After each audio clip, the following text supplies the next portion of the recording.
আমি দরজার কাছে এসে দরজার লক খুলতেই যাব তখনই কেউ এসে আমার হাত খপ করে ধরে ফেলে। আমি এইবার ভয়ে একদম জমে যাই। তাও কিছুটা সাহস জুগিয়ে আস্তে আস্তে পাশে তাকাই। আমি পাশে তাকাতেই কেউ সজোরে আমার গালে এক থাপ্পড় বসিয়ে দেয়। আমি এইবার হতভম্ব হয়ে দাঁড়িয়ে থাকি। চোখের কোণে পানি জমা হয়ে যায়। আমি কোনোমতে চোখ তুলে তাকিয়ে দেখি রিয়ান অগ্নি দৃষ্টিতে আমার দিকে তাকিয়ে আছে। চোখ দুটো ভীষণ লাল, কপালের রগ ফুলে গিয়েছে, চোখে মুখে ফুটে উঠেছে হিংস্রতার ছাপ। আমি রিয়ানকে এমন রূপে দেখে ভয়ে আঁতকে উঠি। মনের মধ্যে ডাক্তার কতে শুরু করে। রিয়ান এইবার টান দিয়ে আমাকে তার সামনে নিয়ে যায়। তারপর আমার হাত শক্ত করে চেপে ধরে টানতে টানতে রুমের মধ্যে নিয়ে যায় আর বিছানায় আমায় ছুঁড়ে ফেলে। হুট করে হুঙ্কার দিয়ে উঠে, আমার থেকে দূরে যাওয়ার কথা ভাবলিও কি করে তুই? এত সাহস হয় কিভাবে পাস তুই? Speak up doctor meet. তোকে 100 বার বলেছি আমার থেকে দূরের যাওয়ার কথা মাথা থেকে ঝেড়ে দে। কিন্তু কি করলি তুই? আমাকে ছেড়ে পালিয়ে যেতে নিলি। আমি যদি সঠিক সময়ে না পৌঁছাতাম তুই তো আমায় ছেড়ে চলেও যেতি। হ্যাঁ। রাগে রিয়ান হাতের পাশে থাকা সপিচটি ছুঁড়ে মারে। তারপর ফুঁসতে ফুঁসতে বলে, ওই তোর কি আমার ভালোবাসা চোখে পড়ে না? তোকে যে পাগলের মতো ভালোবাসি আমি। না তা চোখে কেন পড়বে? শুধু আমার করা খুনগুলোই চোখের পড়ে তোর। কালকে থেকে একটা কথার সুর ধরে বসে আছিস যে আমি খুনি। আরে খুনও তো করেছি তোর জন্য। যাদের খুন করেছি ওদের প্রাপ্য ছিল মৃত্যু। কেন না ওরা তোর দিকে বাজে দৃষ্টিতে তাকিয়েছিল, তোকে অপবিত্র করার চেষ্টা করেছিল, তাই ওদের মতো নরপশুদের মৃত্যু দিয়েছি। তো কি খারাপ করেছি শুনি আমি? কখনো বুঝেছিস যে নিজের ভালোবাসার প্রতি যখন কেউ বাজে নজর দেয়, তাকে অপবিত্র করার চেষ্টা করে তখন কেমন লাগে? আরে তুই কিভাবে বুঝবি? তুই তো আর ছেলে না। ছেলে হলে বুঝতি, একটা ছেলের মনে তার ভালোবাসার মানুষটিকে নিয়ে কত শত চিন্তা, তাকে নিরাপদ রাখার কত পরিকল্পনা, তাকে বিপদমুক্ত রাখার জন্য কত কারসাজি। তোকে সকলের কুনজর থেকে বাঁচাতে তোর অগোচরে কি কি করেছি আমি তুই জানিস? না, তুই কিছুই জানিস না। একা একটা মেয়ে হয়ে এতদিন সকল নরপশুদের হাত থেকে কিভাবে বেঁচেছিলি একবার ভেবেছিস? এখন তো একটা ছোট বাচ্চা মেয়েও জানে যে সে এই দেশে নিরাপদ না। যখন তখন তাকে যে কোনো জায়গায় থেকে কুকুরের যাত্রা এসে উঠিয়ে নিয়ে গিয়ে তার উপর অমানবিক নির্যাতন শুরু করে দিবে। আর কেউ তাকে বাঁচাতেও পারবে না। যেখানে দিনের আলোয় একটা মেয়ে সুরক্ষিত না সেখানে তুই একা একটা মেয়ে হয়ে কিভাবে ভালো আছিস সে কথা একবারও মাথায় আসলো না? আমেনা আন্টি যাওয়ার পর তুই কিভাবে এত সুরক্ষিত ছিলি একবার ভেবেছিলি? একবারও কি ভেবেছিলি যে যারা আজ তোর দিকে বাজে দৃষ্টিতে তাকিয়ে আছে তারা হয়তো বা পরবর্তীতে অন্য কোনো মেয়েকে এমন বাজে দৃষ্টি না দিয়ে একবারে তার উপর ঝাঁপিয়ে পড়তে পারে? দিতে পারবি গ্যারান্টি? না পারবি না। কেন না আজ যদি ওই নরপশুদের আমি না মারতাম তাহলে ঠিক একদিন না একদিন ওরা এমনটাই করত। আর তখন আফসোস ছাড়া করার মতো কিছুই থাকত না। এখন বল তাদের খুন করে কি ভুল করেছি আমি? বল। শেষের কথাটা হুঙ্কার দিয়ে বলল। এতক্ষণ আমি রিয়ানের কথাগুলো মনোযোগ সহকারে শুনছিলাম। কিন্তু শেষে রিয়ানের হুঙ্কারে আমি কেঁপে উঠি। রিয়ান আমার কাছে এসে আমার বাহুদয় চেপে ধরে বলে, 5টা বছর। 5 বছর ধরে আমি তোর অগোচরে তোকে পাগলের মতো ভালোবেসে এসেছি। দূর থেকেই ভালোবেসে যেতাম। প্রতিদিন তোর এক ঝলক দেখার জন্য মরিয়া হয়ে উঠতাম। প্রতিদিন তোর ছবি তুলে নিয়ে যেতাম আর দিন গুনতাম। জানিস, যখন জেনেছিলাম তুই ভালোবাসায় বিশ্বাস করিস না, ভালোবাসাকে ঘৃণা করিস, ভালোবাসা নামকেই অবজ্ঞা করিস, তখন আমি আহত হয়ে পড়েছিলাম। বুঝে উঠতে পারছিলাম কিভাবে তোর সামনে কিভাবে ভালোবাসার অনুভূতিগুলো নিয়ে সামনে যাব। কিন্তু ভালোবাসতাম তাই হাল ছেড়ে দেইনি। তাই প্রথমে তোর ভালোবাসার প্রতি অনীহার কারণ খুঁজতে শুরু করি, তখন জানতে পারি তোর জীবনে এক কালো অধ্যায় আছে। তোকে নাকি কেউ একজন ভালোবাসি বলে, আর তারপর যখন তুই মানা করে দিস তখন সে তোকে মলেস্ট করার ট্রাই করে। তখন থেকেই তোর মনে ভালোবাসার জন্য এত ঘৃণা জন্ম নেয়। তখন জানতাম না যে সেই কালো অধ্যায় আরিয়ান। যদি জানতাম না ঠিক তখনই আরিয়ানকে মেরে ফেলতাম। কিন্তু দেরিতে হলেও আমি ওই জাটাকে মেরে ফেলেছিলাম। এতটুকু বলে রিয়ান দম নেয়। তারপর আমায় আরো শক্ত করে চেপে ধরে বলে, জানিস, তোর মনের মধ্যে ভালোবাসা অনুভূতিগুলো তৈরি করতেই আমার এই 5টি বছর লেগে যায়। তোকে ভালোবাসার আগে তোর মনে আগে ভালো লাগার অনুভূতিগুলো সৃষ্টি করতে হয়েছিল আমার। প্রথম 2টা বছর আমি তোকে জেনেছি, বুঝেছি, তোকে আপাদমস্তক মুখস্থ করেছি, তোকে ফলো করেছি, পাগলের মতো করে চেয়েছি তোকে। তোকে নিজের চোখে চোখে রাখার জন্য তোর বাসার পাশের 2টা ফ্ল্যাটই আমি কিনে নেই, যাতে আমি বাদে তোর আশেপাশে আর কেউ না থাকতে পারে। কিছু কাজের বাহানায় লোক পাঠিয়ে তোর সিসিটিভি লাগাই, যাতে তোকে আমি প্রতিটা মুহূর্ত চোখের সামনে দেখতে পাই। তোর কোনো বিপদ হলেই ছুটে চলে যেতে পারি। তোর জন্য সবসময় আড়াল থেকে কিছু না কিছু করেই যেতাম। তোকে সকল বিপদ থেকে সুরক্ষিত রাখতাম। মাঝে মধ্যে তোকে ছুঁয়ে দিতে ইচ্ছে হতো, কিন্তু পারতাম না। তাই রাতের আধারের সুযোগটা নেই আমি। তোকে কাছ থেকে ছোঁয়ার ইচ্ছাটা ধরে রাখতে না পেরে তোকর বাসার ডাক্তার প্লিকেট চাবি বানিয়ে তোর বাসায় ঢুকতাম তোকে কাছ থেকে একটু ছুঁয়ে দিব বলে। এতে কোনো খারাপ উদ্দেশ্য ছিল না আমার, শুধু তোকে একদম কাছ থেকে দেখব বলে এমন করতাম। তোকে হালকা ছুঁয়ে দিব বলে এমন করতাম। খারাপ কিছু করার ভাবনা আমার মাথায় কখনোই আসেনি। কেন না, যাকে সত্যিকারে ভালোবাসা হয় তাকে সে কখনো অপবিত্র করতে পারে না। কিন্তু একদিন নিজেকে সামলিয়ে রাখতে না পেরে তোকে ঘুমের ঘরে কিস করে বসি। আর এর জন্য আমি সত্যি লজ্জিত ছিলাম। আর এর জন্য নিজেকে শাস্তিও দিয়েছিলাম। এই কাজটি বাদে আর কখনো তোর সাথে কিছু করিনি। এমনকি তোর কাছেও সহজে আসতাম না। এইভাবেই আমি পুরো 1 বছর কাটাই। এরই মধ্যে আমেনা আন্টি মারা যায়। আর তুই একদম ভেঙে পড়িস। তখন দূর থেকেই তোকে সকল কষ্ট থেকে দূরে রাখার আপ্রাণ চেষ্টা করেছি। তোর মুখে হাসি ফুটাতে কি না করেছি। তোকে ভুলাতে চেষ্টা করতাম। তারপর তোকে ফুল দিয়ে স্পেশাল ফিল করাতাম। তোর মনের মধ্যে ভালো লাগার অনুভূতিগুলো জাগ্রত করার চেষ্টা করতাম। চিঠির মাধ্যমে আমার অনুভূতিগুলো তোর কাছে প্রকাশ করতাম। এইভাবে 2টা বছর পার করি আমি, শুধুমাত্র তোর মনে ভালো লাগার অনুভূতিগুলো সৃষ্টি করতেই। তারপর অবশেষে তোর সামনে আসি তোকে ভালোবাসার আসল মানে বোঝাতে, তোর মনে ভালোবাসার মিষ্টি অনুভূতি অনুভব করাতে, নিজেকে তোর অভ্যাসে পরিণত করতে। আর দেখ, আজ তুই আমার 5 বছরের সাধনার বিনিময়ে আজ তুই আমার কাছে, আমার পাশে। কিন্তু আজ তুই আমার সকল ভালোবাসা প্রত্যাখ্যাত করে শুধু আমার হিংস্রতাই দেখলি। কেন রিয়ানা, কেন? রিয়ানের মুখে রিয়ানা নামটা শোনার সাথে সাথে আমার বুকটা মোচড়াক্তার দিয়ে ওঠে।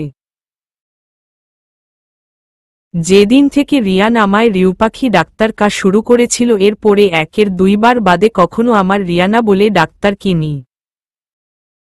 যখন কেউ দীর্ঘদিন আপনি থেকে তুমি হয় তখন সে হয়ে ওঠে সবচেয়ে কাছের একজন মানুষ। আর সেই মানুষটি যখন তুমি থেকে আপনিতে চলে আসে তখন সে হয়ে যায় সবচেয়ে পর। ঠিক নামের বেলাও একই। এর মানে কি রিয়ান এখন আর আমায় আপন ভাবতে পারছে না? আমি এইবার ছলছল চোখে রিয়ানের দিকে তাকাই আর মনে মনে বলতে থাকি, রিয়ান যে আমার অগোচরে আমায় এতটা ভালোবেসে এসেছে তা আমি কোনোদিন উপলব্ধিই করতে পারিনি। জানতাম রিয়ান আমায় অনেক বেশি ভালোবাসে কিন্তু এতটা তা আমার জানা ছিল না। সত্যিই রিয়ান ঠিক বলতো, রিয়ানের ভালোবাসা সকলের হতে ভিন্ন।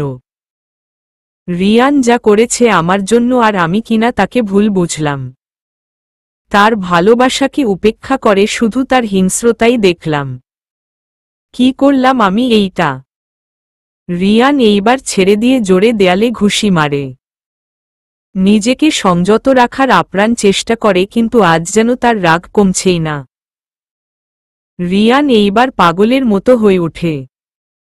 হাতের সামনে যা পেতে থাকে তাই ছুঁড়ে মারতে থাকে। মুহূর্তেই সে রুমটির অবস্থা নাজেহাল করে ফেলে। রিয়ানের এমন পাগলামো দেখে আমি আঁতকে উঠি। আমি ভালোভাবে রিয়ানের দিকে তাকাই। রিয়ানের চোখ একদম রক্তিম লাল হয়ে আছে। কপালে নার্ভগুলো ফুলে উঠেছে। চুলগুলো উস্খুস্কো। কেন যেন আজ রিয়ানকে বেশ অচেনা লাগছে। নিজেকে বুঝিয়ে সাহস জোগাতে পারছি না রিয়ানের সামনে যাওয়ার। রিয়ান আস্তে আস্তে নিজের উপর থেকে নিয়ন্ত্রণ হারিয়ে ফেলছে। রিয়ান এখন উন্মত্ত হয়ে উঠেছে।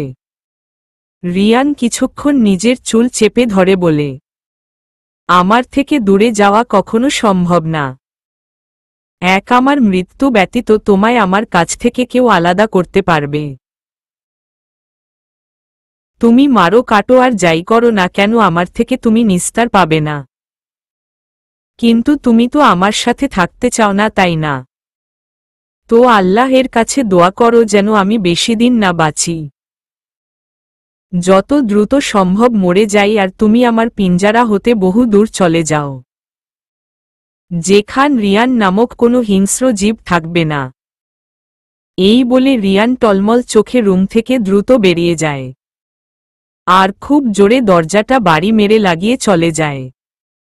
আর এইখানে আমি নির্বাকের মতো তাকিয়ে থাকি। মন ও মস্তিষ্ক একদম ফাঁকা হয়ে যায়। কানে শুধু রিয়ানের একটি কথা কানে ভেসে আসছে, দোয়া করো আমি যাতে দ্রুত মারা যাই। হুট করেই আমার চোখ বেয়ে নোনা জল গড়িয়ে পড়তে থাকে। রিয়ানকে আজ হয়তো আমি খুব বেশি কষ্ট দিয়ে ফেলেছি। সব সময় আমি এমনটাই করি, না বুঝে উল্টাপাল্টা করে বসে থাকি। তখন অন্যের ন্যূনতম বাক্য আমি শুনতে নারাজ। আর এর জন্যই রিয়ানকে আমি ভুল বুঝলাম।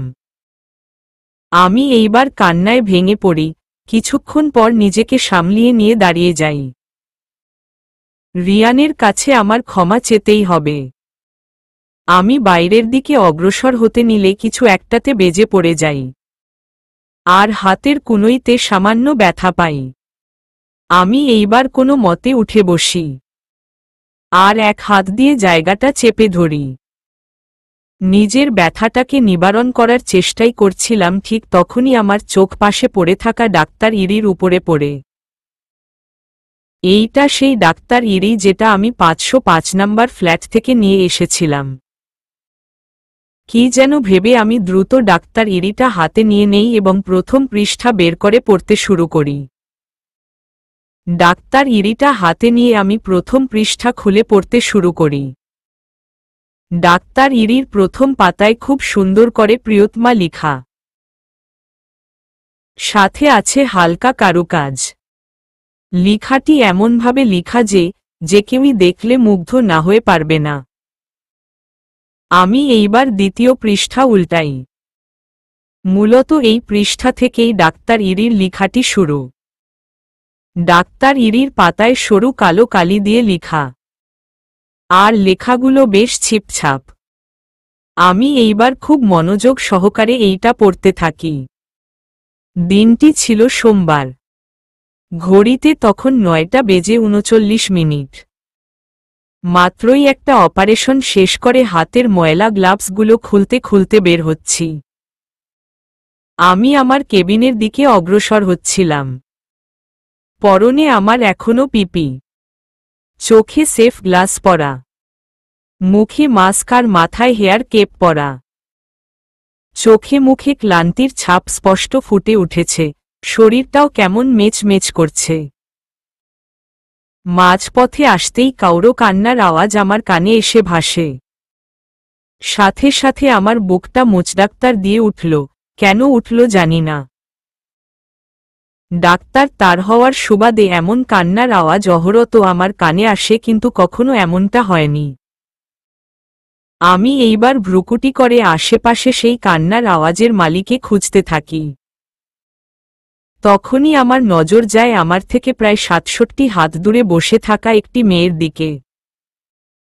সে মুখে হাত দিয়ে কিছুটা শব্দ করেই কাঁদছে। আমি এইবার তার দিকে অগ্রসর হই। মেয়েটি এখনো কেঁদেই চলেছে। আমি সামনে গিয়ে দাঁড়াই। তারপর তাকে সুবিনয় কণ্ঠে জিজ্ঞেস করি, কি হয়েছে, আপনার কান্না করছেন কেন? আমার কণ্ঠ সেই মেয়েটি কানে পৌঁছাতেই সে মাথা তুলে আমার দিকে তাকায়। তাকে দেখার সাথে সাথে আমি থমকে যাই। কান্নার ফলে তার চোখ দুটো লাল হয়ে উঠেছে। হলদে ফর্সা গাল দুটো একদম ফুলে লাল হয়ে গিয়েছে। কান্না মিশ্রিত চোখ দুটো চিকচিক করছে। আমি তার দিকে মুগ্ধ নয়নে তাকিয়ে আছি। সে তখন আমার দিকে তাকিয়ে কাঁপা কাঁপা গলায় বলে, আন্টি, ওই ওখানে। পাশে ইশারা করে। আমি তখন পাশে তাকিয়ে দেখি একজন বয়স্ক মহিলা শুয়ে আছে। তাকে কিছু নার্স অবজার্ভ করছে। আমি একবার সেই মেয়েটির দিকে তাকাই। সে অসহায়ভাবে আমার দিকে তাকিয়ে আছে। আর তার চোখ অনাব্রত পানি গড়িয়েই চলেছে। হুট করেই আবার বুকটা মোচডাক্তার দিয়ে ওঠে। কেন যেন তার কান্না আমার সহ্য হচ্ছিল না। তার কান্না যেন আমার বুকে আগুন ধরিয়ে দিচ্ছিল। মনে হচ্ছিল যত যাই হোক এই মেয়েটিকে কান্না করতে দিতে দেওয়া চলবে না। আমি এইবার দ্রুত সেই মহিলার কাছে যাই এবং তার চেকআপ করতে শুরু করি। অবস্থা বেশ খারাপ লাগছিল, তাই দ্রুত আমি তার ইকো ও ইসিজি করতে পাঠিয়ে দেই, আর ওই মেয়েটির দিকে আর চোখে তাকাই। মেয়েটি এখনো ফুপিয়ে ফুপিয়ে কান্না করছে। কেন যেন তার কান্না আমার বুকে সূচের মতো বিঁধছিল। কেন এমন হচ্ছিল জানি না। রিপোর্ট হাতে আসতেই যা বুঝলাম, মহিলাটি মাইনর হার্ট স্ট্রোক করেছে। আমি তাকে দ্রুত অবজারভেশনে নিয়ে নেই। তখন একটি নার্সকে সেই মেয়েটির কাছে পাঠাই সকল ইনফরমেশন কালেক্ট করতে। এইবার আমি দ্বিতীয় পৃষ্ঠা পড়তে শুরু করি। ইনফরমেশন ফর্ম ফিলআপের পর যখন আমি তা চেক করি তখন চোখের সামনে মেয়েটির নাম ভেসে ওঠে। মেয়েটির নাম ছিল রিয়ানা রহমান। নামটি পড়ার সাথে সাথে মুখ দিয়ে অনাকাঙ্ক্ষিতভাবে বেরিয়ে আসে রিউ পাখি। নামটি উচ্চারণ করার সাথে সাথে আমি চমকে উঠি। আমি কেন এই নামটি উচ্চারণ করলাম জানি না। কেন তাকে এই নামে সম্বোধন করলাম তাও জানি না। আমি দ্রুত ফর্মটা পাশে রেখে চুপচাপ মাথায় হাত রেখে চোখ বন্ধ করে বসে পড়ি। চোখ বন্ধ করতেই মেয়েটি সেই কান্না মিশ্রিত মুখটি চোখের সামনে ভেসে ওঠে। সাথে সাথে আমি চোখ খুলে ফেলি। নিজের কর্মকাণ্ডাক্তার প্রতি বেশ অবাকই হচ্ছিলাম। কি হচ্ছে আমার সাথে কিছু বুঝতে পারছিলাম না। এতটুকু পরে দম নেই আমি। চোখের সামনে আমার সেই 5 বছর আগের স্মৃতিগুলো ভেসে ওঠে। তখন আমি ম্যাডাক্তার ক্যালে ভর্তি হয়েছিলাম, প্রায় 34 মাস হয়েছে। একদিন সন্ধ্যায় আমি পড়ছিলাম, তখন রান্নাঘরে আমেনা আন্টি কাজ করছিল। এমন সময় তার বুকে ব্যথা উঠে আর সে অজ্ঞান হয়ে পড়ে যায়। রান্নাঘরে কিছু পড়ার আওয়াজ পেয়ে আমি দ্রুত সেইখানে যাই আর দেখি আমেনা আন্টি নিচে পড়ে আছে। আমি এইবার ঘাবড়িয়ে গিয়ে দ্রুত তার কাছে যাই আর তাকে ডাক্তার করতে থাকি। তার কোনো সাড়া শব্দ না পেয়ে দাঁড়ায়ন চাচাকে ডাক্তারকে আনি। তিনি আন্টিকে নিচে নিয়ে আসতে সাহায্য করে আর সিএনজি ঠিক করে দেয়। হসপিটালে আসতেই তাকে রুমে নেওয়া হয়। কোনো ডাক্তার তার নাকি তখন ফ্রি ছিল না। আন্টিকে যে কেউ ট্রিটমেন্ট করবে তার সময় কাউরো ছিল না। তাই আমি তখন বাইরে বসে কান্না করছিলাম। ঠিক তখনই একজন ডাক্তার তার এসে আমাকে জিজ্ঞেস করে হয়েছে। তার মানে সেই ডাক্তার তার রিয়ান ছিল। এইবার টুপ করে আমার চোখ বেয়ে 2 ফোঁটা নোনা জল গড়িয়ে পড়ে। যদি সেই দিন রিয়ান না থাকত হয়তো বা আমেনা আন্টি সেই দিনই মারা যেতেন। আমি এইবার কান্না মুছে দ্রুত অন্য পৃষ্ঠা পড়তে শুরু করি। হাত দুটো মাথায় চেপে বসে আছে রিয়ান। চোখ দুটো ভীষণ লাল। সাথেই সারা শরীর থরথর করে কাঁপছে ওর। রাগ, জিদ, ক্ষোভ, কষ্টগুলো যেন একত্রিত হয়ে এক বাজে অনুভূতি সৃষ্টি করছে ওর মনের ভিতরে। রিয়ানের দম বন্ধ হয়ে আছে। তার মনে হচ্ছে যেন সে এখনই দম বন্ধ হয়ে মারা যাবে। তার এখন একটু শান্তি চাই, কিন্তু তাও যে রয়েছে তার রিউ পাখির কাছে। রিয়ানের এইবার নিজের চুল নিজেই ছিঁড়তে ইচ্ছে করছে। সহ্য হচ্ছে না যে তার এই পীড়া। রিয়ান নিজেকে শান্ত করতে বারবার দীর্ঘ নিঃশ্বাস ফেলছে, কিন্তু কোনো মতেই যেন সে নিজেকে শান্ত করতে পারছে না। কিন্তু বারবারই তার মস্তিষ্ক এই কথাটি স্মরণ করিয়ে দিচ্ছে যে তার রিউ পাখি তার থেকে দূরে চলে যেতে চায়। সে আর চায় না, তাকে ঘৃণা করে। এই কথাটি মনে করার সাথে সাথে ওর মাথায় আগুন ধরে যায়। নিজেকে নিয়ন্ত্রণ করা দায়ভার হয়ে ওঠে। রিয়ান এইবার নিজের মাথা আরও শক্ত করে চেপে ধরে। তখনই ওর সামনে কেউ এক গ্লাস লেবু পানি এগিয়ে দেয় আর শান্ত গলায় বলে, ধর, খেয়ে নে এইটা। কাউরো আওয়াজ কানে আসতেই রিয়ান মাথা তুলে উপরে তাকায়। দেখে সিয়াম শান্ত দৃষ্টিতে ওর দিকে তাকিয়ে আছে। চেহারায় তেমন কোনো প্রতিক্রিয়া নেই। রিয়ান এইবার লেবু পানির গ্লাসটা হাতে নিয়ে এক চুমুক দেয় সেই গ্লাসে।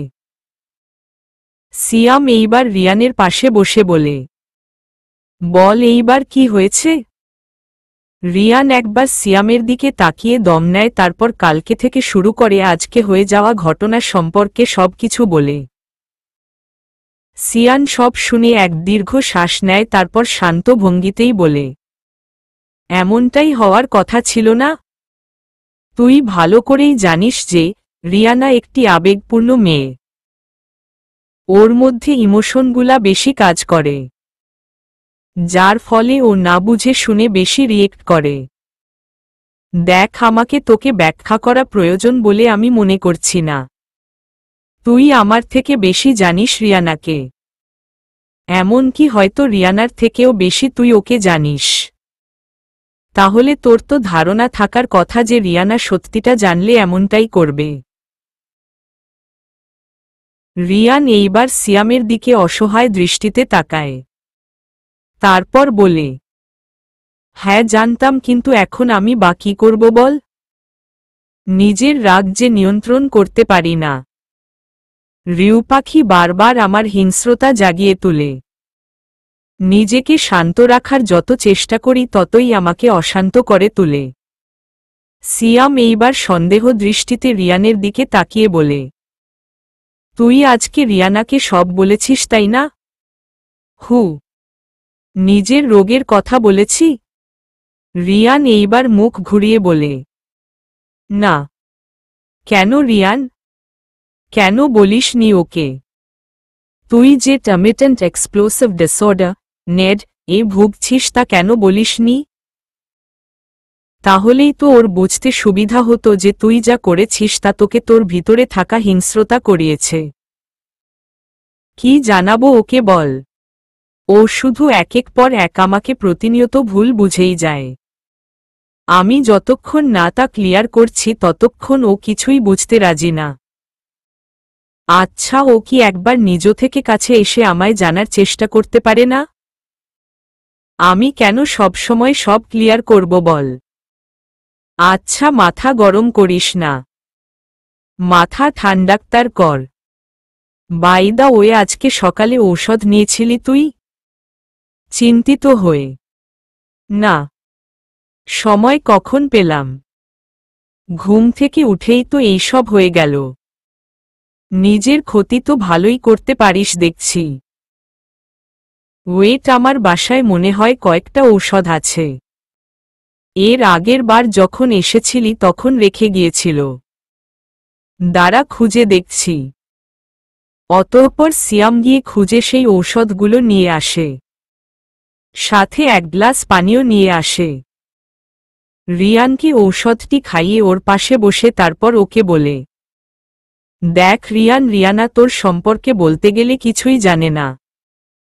ও তোকে ভালোবেসেছে ঠিকই, কিন্তু তুই কখনো ওকে তোকে জানতে দেওয়ার সুযোগটা দিসনি। তুই ওকে যতটুকু বুঝিয়েছিস ও অতটুকুই বুঝেছে। তাহলে বল ওর দোষ কোথায়?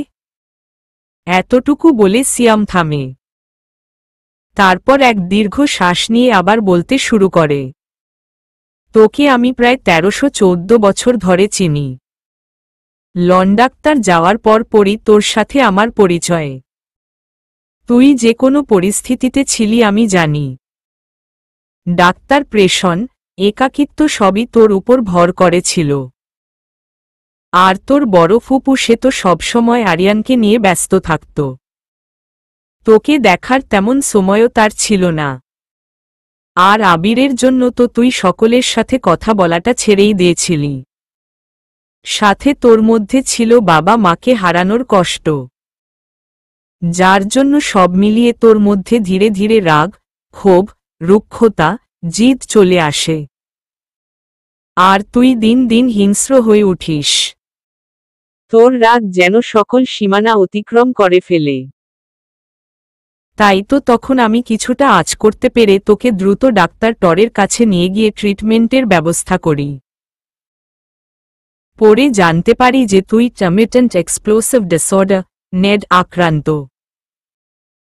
জানতে বেশ কিছুটা দেরি হয়ে গিয়েছিল ঠিকই, কিন্তু তাও তুই হাতছাড়া হোসনি। তোর মধ্যে যে ঠিক কতটা রাগ ক্ষোভ আছে তা শুধু আমি জানি। তোর রাগ যে কাউরো জাননিতে দ্বিমত প্রকাশ করে না তা আমি জানি। কিন্তু তুই কখনো তোর এই রাগ নির্দোষ মানুষের উপর ঝাড়সনি বা নির্দোষ কাউকে ক্ষতি করসনি। যার যেটা প্রাপ্য তুই সেটাই দিয়েছিস, যার জন্যই আমি তোর সকল কাজে অংশীদার ছিলাম আর সব সময় থাকব। কিন্তু রিয়ানা তো আর এইসব জানে না। ওকে তোকেই জানাতে হবে, বুঝাতে হবে। তুই যে রিয়ানাকে ঠিক কতটা ভালোবাসিস তা আমি জানি। তাই বলছি ওকে বুঝা। তুই যদি ওকে না বুঝাস তাহলে ও বুঝবে কিভাবে বল? তুই কেন এত হিংস্রতা বল ওকে। দেখবি ও ঠিকই বুঝবে তোকে। রিয়ান এইবার নিজের মনোবল ঠিক করে এবং সিদ্ধান্ত নেয় রিয়ানাকে আজ ও সব বলবে সব। রিয়ান এইবার সিয়ামের দিকে কৃতজ্ঞতার চোখে তাকিয়ে বলে, তুই না থাকলে হয়তো এইসব আমাকে কেউ এত সুন্দর করে বুঝাতে পারত না। থ্যাঙ্কস রে। ধুর শালা, এখন এত পাম দিতে আসবি না তো। বাই দা ওয়ে, একটা কথা জানাতে ভুলে গিয়েছিলাম আমি। কি? কৌতূহলপূর্ণ কণ্ঠে। সূর্য ইজ ডাক্তার? Doctor what? মানে কিভাবে? ঠিক জানি না। সূর্য থেকে কোনো আপডাক্তার না পেয়ে তুই যখন আবিরের খোঁজ নিতে আমায় নিউ ইয়র্ক পাঠালি তখন সেখানে গিয়ে জানতে পারি দুজনই নিখোঁজ। অনেক খোঁজাখুঁজি পরও যখন ফল শূন্য তখন ফিরে আসতে নিলাম। কিন্তু ভিসাতে কিছু প্রবলেম হওয়ায় আসতে পারিনি। আর কোনো এক কারণে তোর সাথে যোগাযোগও সম্ভব হচ্ছিল না। অতঃপর সেখানে থেকে জানতে পারি হসপিটালে থাকাকালীন আবিরের সাথে রোজ কেউ দেখা করতে আসত। কিন্তু কে তা জানতে পারিনি। এর কিছুদিন পরই সূর্যের বডাক্তার পায় ওখানকার পুলিশেরা। কিন্তু ওর সাথে কোনো ফোন বা ওয়েলেট ছিল না, যার জন্য পুলিশ ওর ইনফরমেশন ঠিক মতো নিতে পারেনি আর জানাতে পারেনি। এরপরে জানতে পারি যে আবির তোর বিয়ের 5 দিন আগেই বিডাক্তারতে এসে পড়েছিল। আমি তো আসলামই পরশু রাতে, তাই তোকে জানাতে দেরি হয়ে গেল। তার মানে আমার সন্দেহটা ঠিকই ছিল। বিয়ের দিন যা হয়েছিল সবকিছুর পিছে আবিরই ছিল। ওকে যে আমি এইবার কি করব নিজেও জানি না। রাগে ফুঁসতে ফুঁসতে কুল ডাক্তার যা করতে হবে ধীরে সুস্থেই করতে হবে। আপাতত তুই রিয়ানার কাছে যা। ডাক্তার হু এই বলে রিয়ান দরজার দিকে পা বাড়ায়। তখন পিছন থেকে সিয়াম বলে ওঠে, রিয়ান শুন। রিয়ান দাঁড়িয়ে পিছে ঘুরে বলে, কি? পারলে এইবার ঠিকমতো ট্রিটমেন্টটা করিয়ে নিস। ডাক্তার রিয়ান এইবার মুচকি হেসে বলে, দেখা যাক। এই বলে রিয়ান চলে যায় আর সিয়াম ওর যাওয়ার দিকে তাকিয়ে এক দীর্ঘ নিঃশ্বাস নেয়। তারপর ফোন হাতে তার প্রিয়তমার ফোনে ফোন দেয়। রিয়ান পার্কিং এরিয়াতে এসে গাড়িতে বসতে যাবে, তখনই কেউ ওর মাথায় খুব জোরে আঘাত করে। রিয়ান আঘাতটি নিতে না মেরে মাথা চেপে ধরে। চোখের সামনে অন্ধকার ছেয়ে যায়, সাথে মাথাটা ভো ভো করে ঘুরতে থাকে। রিয়ান এইবার লুটিয়ে পড়ে মাটিতে। সেই দিনের পর আমার সাথে আর সেই মেয়েটির দেখা হয়নি। কেন না পরের দিনই আমি এক কাজে ঢাকার বাইরে চলে যাই। কিন্তু সেখানে গিয়ে আমি এক অন্য রিয়ানকে অনুভব করতে শুরু করি, যার সাথে আমি পরিচিত না। আমি উঠতে, বসতে, শুতে, ঘুমাতে সব জায়গায় চোখের সামনে সেই মেয়েটির কান্না মিশ্রিত মুখটি ভেসে উঠতে শুরু করি। বারবার তাকে নিজের চারপাশে দেখতে শুরু করি। কোথাও কোনো শান্তি পাচ্ছিলাম না। কেন যেন বারবার মনে হচ্ছিল আমার শান্তি সব যেন সেই মেয়েটির মাঝেই। সেই মেয়েটির কথা মনে পড়লেই মনের ভিতরে কেমন এক অনুভূতি জাগ্রত হয়ে ওঠে। অবাক করার মতো বিষয় হলো আমি এই রকম অনুভূতি হতে একদম অপরিচিত। ঠিক কি হচ্ছিল আমার সাথে আমি জানি না। শেষ পর্যন্ত মনের সাথে না পেরে আবার ঢাকায় ফিরে আসি। আর সেই মেয়েটিকে তন্নতন্ন করে খুঁজতে থাকি। তার দেখা না মিললে যে আমি শান্তি পাব না। কিন্তু আফসোস সে গতকালই চলে গিয়েছিল। কিন্তু মন যে মানতে নারাজ। মন যে তাকে দুই নয়ন ভরে আবার দেখতে চায়। তখনই আমার সেই পূরণকৃত ফর্মের কথা মনে পড়ে। আর তাই আমি ছুটে চলি আমার কেবিনের দিকে। কেবিনে গিয়ে ঠিক ফর্মটা পেয়েও যাই। সেখান থেকে পেয়ে যাই তার ঠিকানাটি। তখন কেন যেন ঠোঁটের কোণেটা প্রসারিত হয়ে যায়। মনের মধ্যে ধপ করে জ্বলে উঠে এক অফুরন্ত আশা। এতটুকু পড়ে দম নেই আমি। তারপর পরের পৃষ্ঠায় অগ্রসর হই। আজ তাকে দ্বিতীয়বারের মতো একদম কাছ থেকে দেখতে পেলাম। সেই দিনের থেকে আজ সে সম্পূর্ণ ভিন্ন। আজ সে প্রাণবন্ত। তার মুখে ঝুলে আছে এক মিষ্টি হাসি। চোখগুলোও যেন আজ হাসছে তার। তার গায়ে পরা হালকা আকাশী রঙের কামিজটি আজ একদম ফুটে উঠেছে। বেশ স্নিগ্ধ লাগছিল তাকে। এই মনে হচ্ছিল সে যেন এখনই ডাক্তার না মেলে পাখির মতো ছু মেরে উড়াল দিবে। মন চাচ্ছিল ছুঁয়ে দেই তাকে। হঠাৎ এমন এক ইচ্ছায় জাগ্রত হওয়ায় আমি বিস্ময়ের শেষ পর্যায়ে চলে যাই। হুট করে আমার এমন অদ্ভুত ইচ্ছের কারণ খুঁজতে ব্যস্ত হয়ে পড়ি, কিন্তু প্রতিবারের মতোই ব্যর্থ হই আমি। আমি তার দিকে অপলক দৃষ্টিতে তাকিয়ে দেখি, আপনা আপনি মুখে ফুটে উঠে এক প্রশান্তির হাসি। মনের মধ্যে বয়ে চলে এক অজানা অনুভূতি। তখন আবারও মুখ দিয়ে বেরিয়ে আসে রিউ পাখি নামটি। এইবার যেন এই নামটি আমার হৃদয়ে গভীরভাবে দাগ কেটে যায়, আর চিরস্থায়ী হয়ে যায় বুকের পাশে। লিখা শেষ হতেই আমি এইবার দ্রুত অন্য পৃষ্ঠাতে অগ্রসর হই। এরপর আমি না চাওয়া বারবার আমি তার বাসার দিকেই ছুটে যেতাম, দূর থেকেই এক নজর দেখব বলে। এরই মধ্যে তাকে প্রত্যেক দিন দেখাটা আমার অভ্যাস হয়ে ওঠে। সে যদি একদিনও চোখের আড়াল হতো তখনই মনে হতো কেউ যেন আমার খুব প্রিয় একটি জিনিস কেড়ে নিয়ে গিয়েছে, যাকে ছাড়া আমি নিঃস্ব, অর্থহীন, প্রাণহীন এক নিকৃষ্ট জীব, যার অন্তত শ্বাস নেওয়ার জন্যেও এই মেয়েটিকে প্রয়োজন। আমি এর পরের পাতাগুলো পড়তে থাকি, তখনই নজর পড়ে একটি পাতায়। তাতে লিখা, আমি এতটাও অবুঝ নয় যে এইসব পাগলামির মানেগুলো বুঝব না।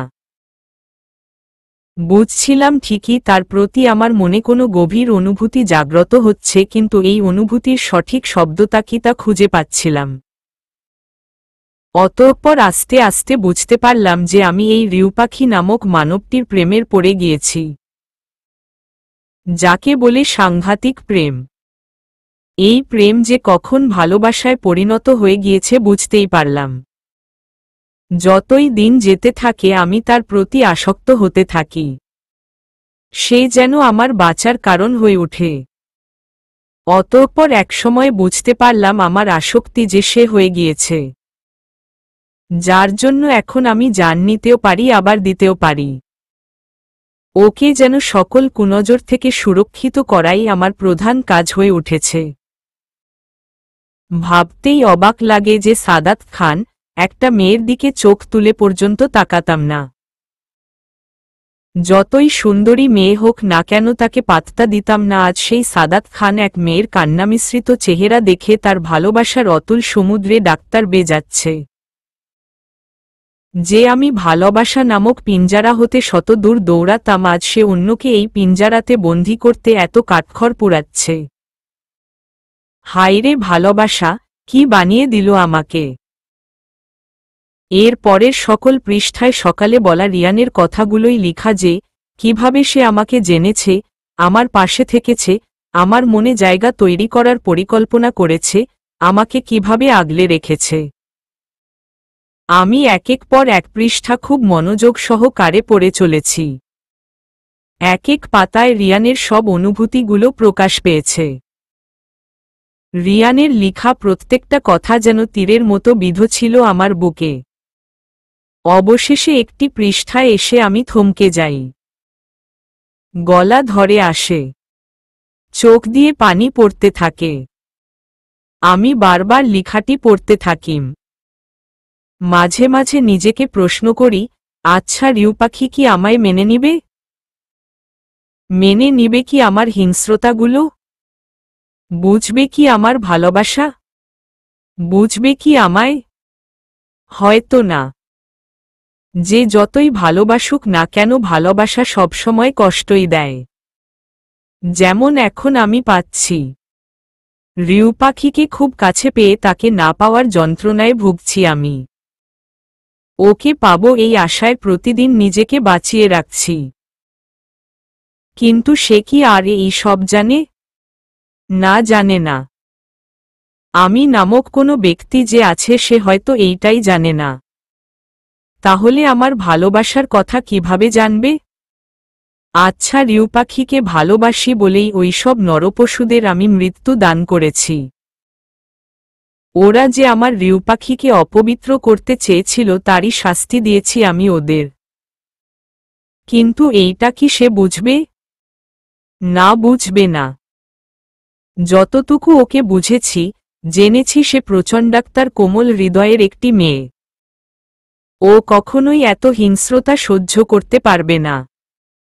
সে কখনোই আমার হিংস্রতাকে আপন করবে না। সম্ভবত এইসব জানার মতো আমাকে এক হিংস্র প্রাণীর উপাধি দিবে বা এর চেয়ে বেশি হয়তো বা যা পদবিটি দিবে। হয়তো ঘৃণা করবে প্রচুর। হয়তো আমার সাথে ওর মতো নিষ্পাপ মেয়েকে মানায় না। কিন্তু আমি বা কি করি? আমি যে বাধ্য।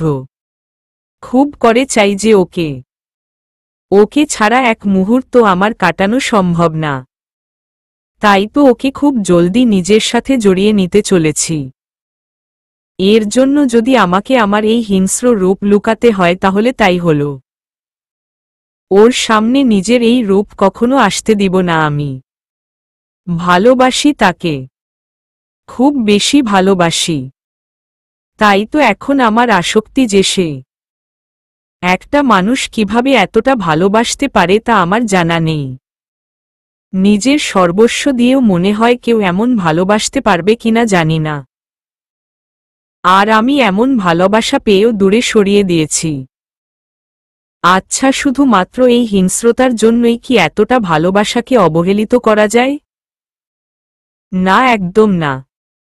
এই অসীম ভালোবাসার সামনে যে এই হিংস্রতা অতি নগ্ন। কথাই আছে, everything is fair as love and war.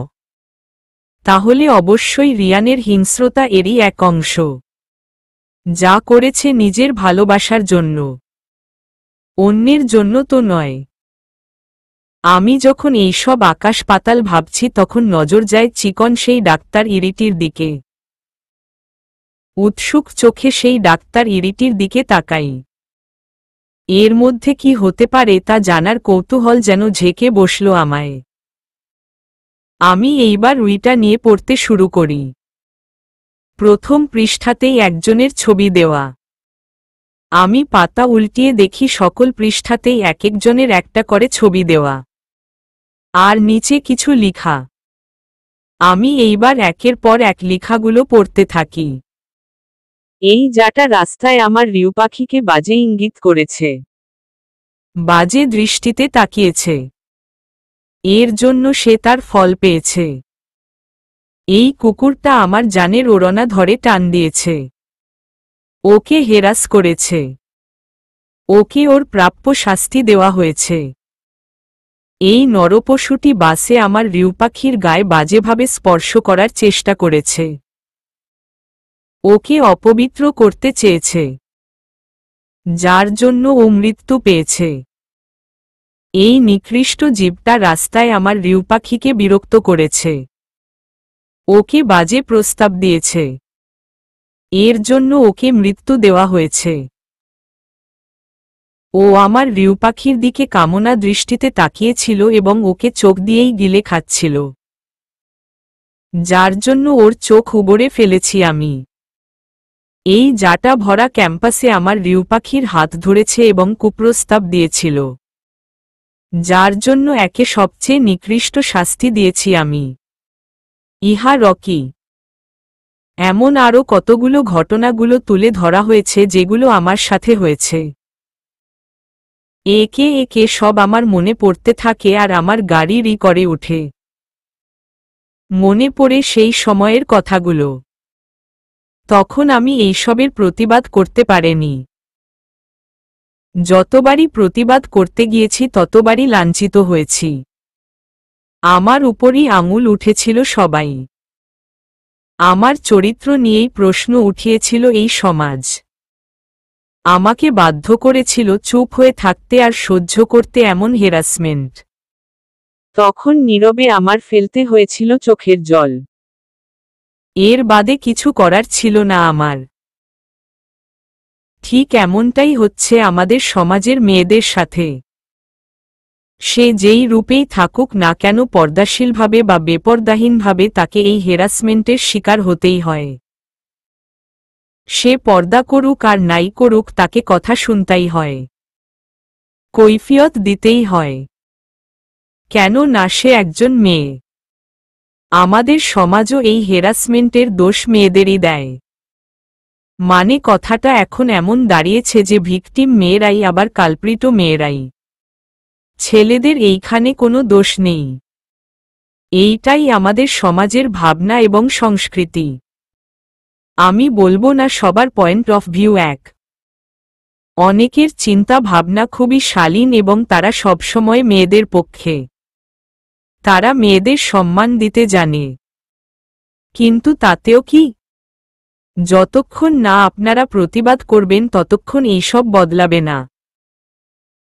আমি একটা কথা মনে প্রাণে বিশ্বাস করি, যদি সবাই একটু সাহস জুগিয়ে সামনে আসেন আর প্রতিবাদ করেন তাহলে দেখবেন সবকিছু সম্ভব।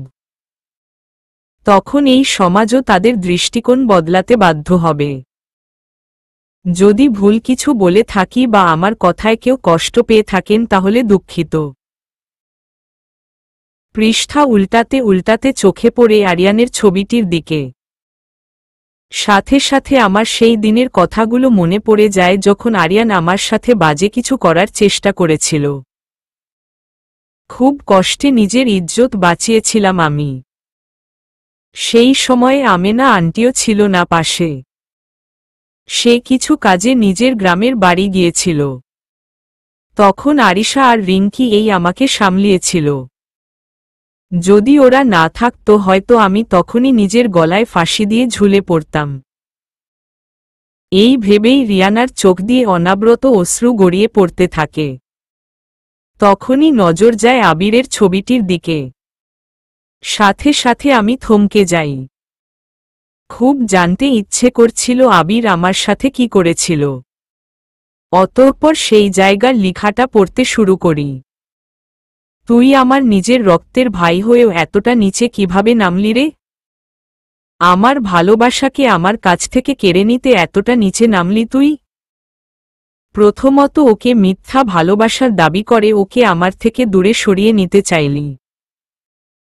ওর কাছে যাওয়ার চেষ্টা করলি তুই। তখনও তোকে কিছু বলিনি আমি। ভাই বলে তাই। কিন্তু এরপরে কি করলি? আমার রিউ পাখিকে পানিতে ফেলে দিয়ে মারতে চাইলে তুই?